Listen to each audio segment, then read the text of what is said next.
Deixa eu te fazer uma pergunta rápida. Se uma pessoa que você ama estivesse doente, cansada, perdida na vida, você cuidaria dela ou apenas ignoraria? Agora a pergunta mais difícil. Por que que a gente não faz isso com a gente mesmo? Está chovendo tanto nessa cidade essa semana que, sinceramente, eu estou assim com vontade de fazer zero coisas, zero nada. Eu tô com vontade de pegar o meu computador, sentar na sala, assistir um crepúsculo, porque o clima tá colaborando, mas é isso, né? Eu me comprometi a criar uma constância nesse canal, tentar sempre postar alguma coisa por aqui, e é isso. Vamos fazer isso acontecer, né? Vamos correr atrás dos nossos objetivos. É por isso que eu tô aqui, para correr atrás dos meus objetivos. E você tem que fazer isso também, correr atrás dos seus sonhos, dos seus objetivos. 2026 não vai esperar, 2026 não vai parar. Hoje a gente tem o meu microfone vagabundo aqui, porque no vídeo passado eu não vi que ele estava descarregado, então eu gravei sem microfone mesmo. Mas é isso, né? É o que a gente tem. Vamos voltar pro assunto, No Foca Mariane, Foca Mariane. Oi, gente, meu nome é Mariane e hoje eu quero conversar com vocês sobre um assunto que eu li num livro que eu estou lendo, relendo na verdade, eu já li ele há uns 2 anos atrás, que é o livro 12 Regras para a Vida. É um assunto bem interessante e que me fez refletir bastante. A ideia é bem simples, cuide de você como se você estivesse cuidando de uma pessoa que dependesse de você. A gente tem uma tendência curiosa, né? A gente costuma cuidar das pessoas que nós amamos, as pessoas que estão às nossas voltas, as pessoas que a gente se importa. A gente aconselha os amigos, a gente se preocupa com quem a gente ama, mas quando o assunto é a gente mesmo, a gente ignora o cansaço, a gente empurra as coisas com a barriga, deixa a saúde de lado, aceita coisas que não fazem bem. É como se a gente tratasse todo mundo com carinho, menos nós mesmos. E no livro que eu tô lendo, o autor ele fala sobre algo muito interessante, que a gente merece respeito. Você também merece respeito, você também é importante. Você tem um papel na sua vida, nas pessoas ao seu redor, um papel no mundo. Então, cuidar de você mesmo não é um egoísmo, e sim uma responsabilidade. Um exemplo bem simples que ele dá é quando você cuida de uma criança. Quem é mãe, quem é pai vai entender, né? Quando uma criança está sobre responsabilidade sua, você geralmente, pelo menos é para você não fazer isso, né? Você não faz só o que a criança quer. Se fosse assim, por exemplo, ela comeria doce o dia inteiro. Mas ao contrário, você faz a criança escovar os dentes, estudar, dormir mais cedo, e mesmo quando ela também não quer. Ou seja, cuidar de alguém significa fazer o que é bom para aquela pessoa, e não somente o que é confortável. Agora vem a parte mais interessante. Por que que é normal a gente pensar que é legal a gente fazer isso com as outras pessoas, é interessante a gente fazer isso com as outras pessoas, mas com nós mesmos não? Por que que é tão difícil cuidar da nossa própria saúde, criar disciplina, respeitar os nossos limites? Se fosse alguém que você ama, você faria isso por ela. Então a pergunta é: por que você não faz isso por você? Ou seja, cuidar de você mesmo não significa fazer só o que te convém, o que te faz feliz naquele momento. Parar e pensar por um momento: se eu estivesse cuidando de mim como se eu estivesse cuidando de alguém que eu amasse, amasse, significa pensar: se eu estivesse cuidando de alguém como se eu estivesse cuidando de alguém que eu amo, o que eu faria por mim agora, nesse exato momento? Talvez se você parasse para refletir um pouco, você cuidaria melhor de vários campos da sua vida, como por exemplo, melhorar a sua alimentação, estudar algo novo, buscar algo novo, mudar de ambiente, buscar ajuda psicológica ou simplesmente descansar.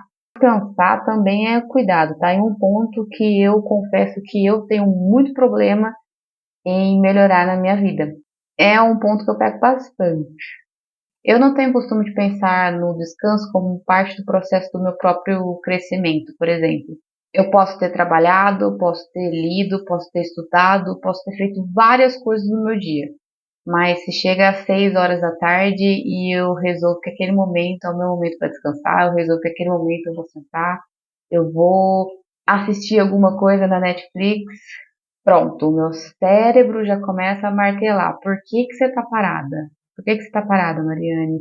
Será que você não pode fazer mais um pouquinho por você? Será que eu fiz o suficiente no dia? Você não poderia ter feito mais um pouquinho? Ou estar fazendo um pouquinho mais neste momento? Isso, gente, isso é horrível. Ter esse cérebro seu tentando trabalhar a todo momento, todo momento, todo momento, como se o descanso fosse uma punição para alguma coisa. A verdade que a gente tem que pensar é que todo mundo é imperfeito, todo mundo erra. Isso não significa que a gente tem que abandonar a nós mesmos. Pelo contrário, que a gente tem que aprender a nos tratar com respeito e com responsabilidade também. A parte importante agora, comece pequeno. Cuide de você como você cuidaria de alguém que você ama. E veja bem, não tente mudar tudo de uma vez. Um dos nossos piores problemas também é que quando a gente decide começar alguma coisa, a gente quer fazer algo grande, algo majestoso. Fazer 350 mil coisas de uma vez. Vamos começar pequeno, um pouquinho de cada vez. Por exemplo, se você decidiu cuidar mais da sua saúde, se exercitar um pouco mais, não precisa virar atleta de um dia para o outro, não precisa ir para a academia 7 vezes na semana, ou fazer 50 mil exercícios diferentes de uma vez. Você pode começar pequeno, você pode começar indo 2 vezes na semana na academia, ou 3 vezes na semana na academia, ou apenas 2 vezes de caminhada na semana. O importante é não fazer tudo de uma vez, é começar e continuar. Constância e persistência, essas são duas palavras-chave para a gente continuar, não desistir no meio do caminho. A verdade é que a gente precisa de constância para tudo na vida, para tudo que a gente faz na vida. Por exemplo, outro exemplo também, alimentação, uma parte que é mais voltada para a minha área. A alimentação é uma parte que muitas pessoas pecam muito também, porque quando elas decidem que elas vão se alimentar melhor, muita gente acha que precisa mudar drasticamente tudo de um dia para o outro, cortar tudo, começar a pesar tudo, fazer uma dieta perfeita. Você pode começar colocando uma comida de verdade no seu prato, comendo mais salada, numa refeição só do seu dia. Você pode, num dia, melhorar o seu café da manhã, no outro dia, colocar uma meta de beber um pouco mais de água naquele dia, se hidratar melhor. Entende? Colocar pequenas metas diárias no seu dia a dia. Pequenas metas que serão fáceis de serem atingidas. Porque pequenos ajustes feitos de forma constante podem transformar definitivamente e completamente a sua saúde ao longo do tempo. Vou falar de outro campo agora. Isso aqui também vale para o autoconhecimento. Talvez você queira aprender mais, ler mais, evoluir mais, mesmo pensamento. Não precisa ler 50 livros no ano, colocar a meta que você vai ler 50 livros no ano. Comece a ler 10 páginas por dia, ou 10, 15 minutos por dia, é o que eu basicamente faço quando eu vou ler. Eu coloco um timer de 15 minutos, tiro todas as distrações perto de mim, viro meu celular de cabeça para baixo e coloco. E aqueles 15 minutos serão feitos, deixo esses 15 minutos somente para isso, para a leitura do dia. O importante não é a velocidade, sim a direção. Falei bonito, hein? Falei bonito agora. Não significa você virar outra pessoa a partir de amanhã, a partir de hoje, que seja. Significa tomar pequenas decisões que farão você se tornar uma pessoa melhor no futuro. Porque o eu do seu futuro vai acabar agradecendo você. Comece pequeno, mas comece. Porque no final das contas, você também merece esse cuidado. Se esse vídeo te fez refletir, te ajudou de alguma maneira, deixa um comentário aqui embaixo. Eu gosto muito de trazer esses vídeos sobre conversa real, desenvolvimento pessoal, saúde e tudo aquilo que faz a gente evoluir um pouquinho. E se você gostou, por favor, curte, se inscreve no canal e a gente se vê no próximo vídeo. Tchau!